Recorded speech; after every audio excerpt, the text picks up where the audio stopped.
Hey, what is up, ladies and gentlemen, boys and girls? Protocol Pegasus here, bringing it back to you guys with another video in Remnant from the Ashes. Today we'll be covering my Soul of the Night Stalker build. So without further ado, let's get into it. I'm going to open up my character sheet here, and you can see the sidearm I am utilizing is the machine pistol. From there, I am using the mod attached to it called the Very Good Boy. This will allow you to summon a dog. The dog will run out and do damage. Really, really cool.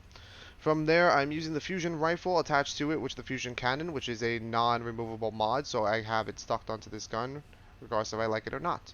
From there, it sends out a high impulse beam that acts as a fantastic finisher on your opponents. From there, I'm using World's Edge. World Edge is one of the melee weapons that not only can be used from melee range, but it also sends out an arc wave, which will then do damage at a range. From there, I'm using the Night Stalker set, which allows me to increase damage from 20% when it is range, as well as 20% increased weak spot damage. Really, really nice set for this. From there, I'm using the amulet called Brutal Mark. Brutal Mark gives me 25% increased damage when the target is below 50% health.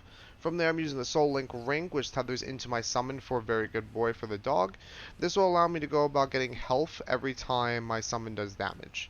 From there, I'm using the Grim Coil.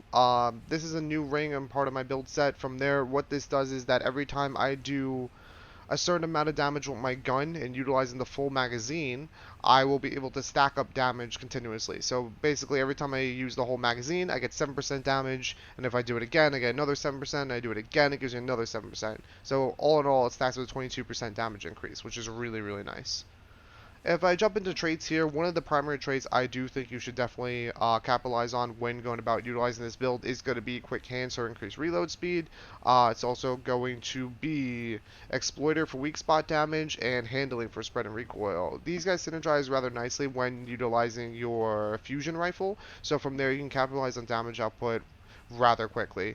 Once again, I do feel as though that having every trait within the course of any build you happen to be doing is going to be the best way to approach things, just because of the fact that all of the traits can be utilized in cohesion to be able to come up with a really, really nice, adequate build. So from there, definitely look into that. There's no level cap within the course of the game, so go with what you want to do, and from there, synergize it all together, and let me tell you, you won't be disappointed. Before we go about getting into it, I did want to talk a little bit about the Very Good Boy mod. This mod was added into the game once the launch of the DLC happened to hit, that DLC being Subject 2923. There is actually a hidden perk with this mod. So if you go ahead and summon the dog here, the dog's going to be in the sitting position. If you walk towards the front of the dog, you'll be able to pet the dog. From there, this actually gives you a hidden passive bonus. This bonus allows you to go about regenerating health over time. So as of right now, you can clearly see here, I don't have any other form of health regeneration properties on at the moment when it comes to my ring or amulet or anything like that. But if I go here, and let's just say I swap over to another gun, I'm going to shoot myself real quick, and then if you take a look at my health bar down below, it's slowly regenerating HP. So from there, this guy will give you 0.5% increased regeneration towards your health for the next 10 minutes. So that is one thing to keep in mind when going into combat with this guy. Make sure you always want to pet him beforehand so you get that lovely passive bonus. But yeah, so without further ado, I'm going to jump cut the video here. We'll go into some gameplay and I'll show you guys how to use this build in all of its glory. So give me one moment. Alright guys, we are back here and we're on ROM. We are playing on Nightmare mode. I'm going to walk you guys through some tips, tricks, as well as guides in order to utilize the build to its fullest potential. From there, let's go ahead and get started. So one thing to keep in mind with this build is that you are very, very squishy. You are playing a lightweight frame, however, so you're going to be very fast, very agile, and very accurate. One thing to note is that all your survivability comes through your dog, so you want to make sure you have your dog out before you go into combat. Reason being for that is because before you go into combat, you'll be able to pet the dog. If the dog instantly gets aggroed, you will not be able to pet the dog because you can only pet him while he's sitting. As you can clearly see, I can't do anything with him as of right now. So from there, like we talked about before, once you end up petting the dog, you get health regeneration. So that's something to keep in mind before going into combat. Another thing to keep in mind too is that we're using a ring called Grim Coil, which means that in order to utilize Grim's Coil effectively, you want to make sure you are using all of the ammo in your gun effectively. So basically what that means is that you're going to be shooting your enemy until you're completely out of rounds and letting the gun automatically reload. This is going to get you a perk on the bottom right that you can go about seeing. This perk will stack up 3 times and increase your damage output by 22%. So you don't want to keep reloading yourself because you will instantly lose this perk. What's also cool about this perk is that it does stack with the Brutal Mark amulet, which means that when the target drops below 50% health, I get not only the damage increase from the Brutal Mark by 25%, but I'm also getting the damage increase from my ring as well, which almost stacks up the 50% damage increase when the target's below 50% HP, which is really, really good. So it's definitely something to keep in mind when approaching a firefight for the first time. It will take a little bit of time to get in the habit of not actually reloading, but with this gun and with the trait perk I've talked about before, which increases your reload speed, it honestly feels pretty nice. You really don't have to worry about kind of reloading continuously with it. That is if you can aim. Another thing to note too with this gun, it does have a mod attached onto it, which allows you to send out a pulse beam. This pulse beam acts more or less as like a finisher, so if I go ahead and do this, it will go ahead and execute the enemies that have to be in front of me, but as you can clearly see, it slows down my fire rate. Basically slowing it down to the point of where it takes forever for this gun to rev back up. So you want to be really cautious when using that mod in the mix of combat, because if you end up executing the enemy in front of you, that's awesome, but if you still have a lot of other enemies to deal with, it's going to take quite a bit of time for your gun to rev back up and for you to be able to utilize the gun effectively again. In order to rev the gun back up, you'll actually have to just slowly regenerate the mod.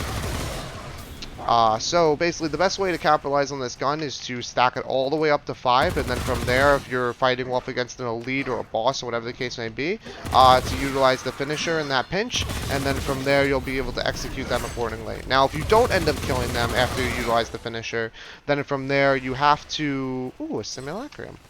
You have to swap weapons. That's going to be your best course of action in that given moment, is to swap weapons and capitalize on the damage output that your pistol ends up doing, and from there you will pretty much be good to go. You'll be able to kite, reposition, and then you can slowly build up your speed once again off of your weapon. Oh! Alright, give me 1 second here before I end up getting flanked. So I'm just going to deal with this guy accordingly. I'm going to drop him low enough, and then I'm just going to execute him. I might hit the dog, but that's okay. Now, since I do have more enemies here, I'm just going to swap weapons. And I'm not going to worry about the bleed at the moment, because I still do have the health regeneration perk going for the dog, and I'll be good to go.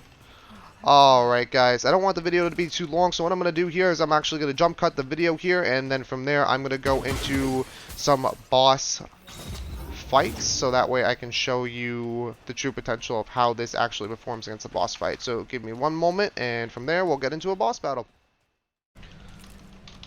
Alright, and we are here in another boss fight. Alright, let's go ahead and get this thing started.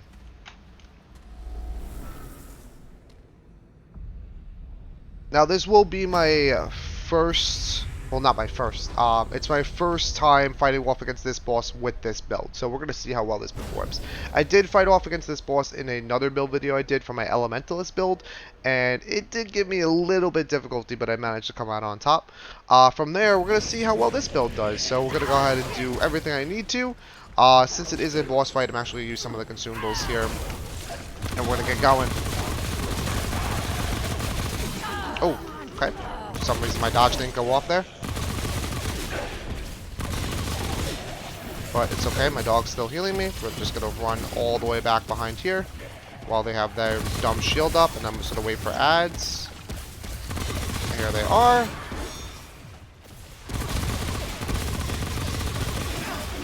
Oh.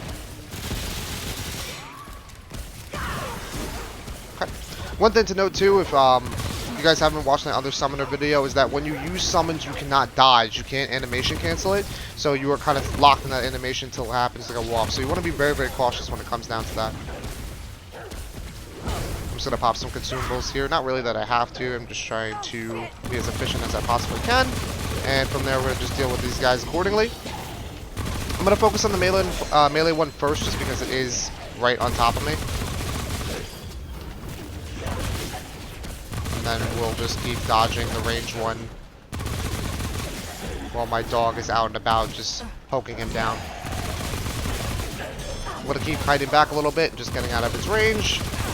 And from there, I'm just going to go ahead and keep moving. gonna go ahead and get my consumables rocking and rolling here, and then I'm gonna deal with ads. One thing to note about the dog, there is no timer for the actual dog, so you don't know when it is alive and when it is dead. The only way you can really tell is by listening to the sounds of which the dog makes. The sounds will be able to tell you if the dog's taking damage, if the dog is dead, or if the dog is still up. If the dog is continuously barking, the dog is still up. If the dog is crying, it's taking damage, and if it weeps, then from there it is dead. So we want to pay attention to those before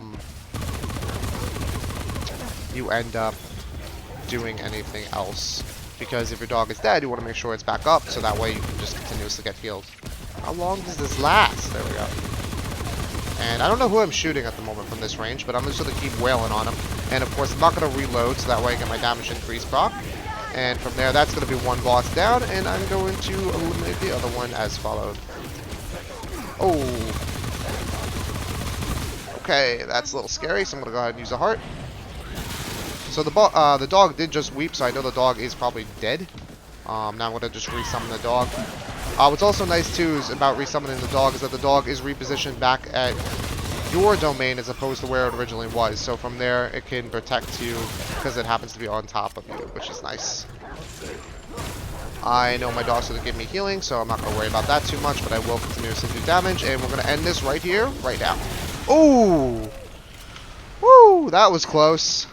I ran out of ammo there on my last shot, so I wasn't actually able to finish him, so that almost killed me. My dog actually was able to get the final hit and kill him, so my dog saved my life there. But, yeah, anyway, guys, that's going to be pretty much it for the build. If you have any comments, questions, or concerns, feel free to leave it down below in the comment section. From there, too, if you guys hit the subscribe button, make sure you ring the bell. That will give you all notifications on any latest build designs or videos that I happen to upload thus far. And it also gives you notifications in regards to when I happen to be going live, which is probably going to be later today. So, with all that in mind, I hope you guys have an awesome day, and I hope to see you guys in the next one. Later.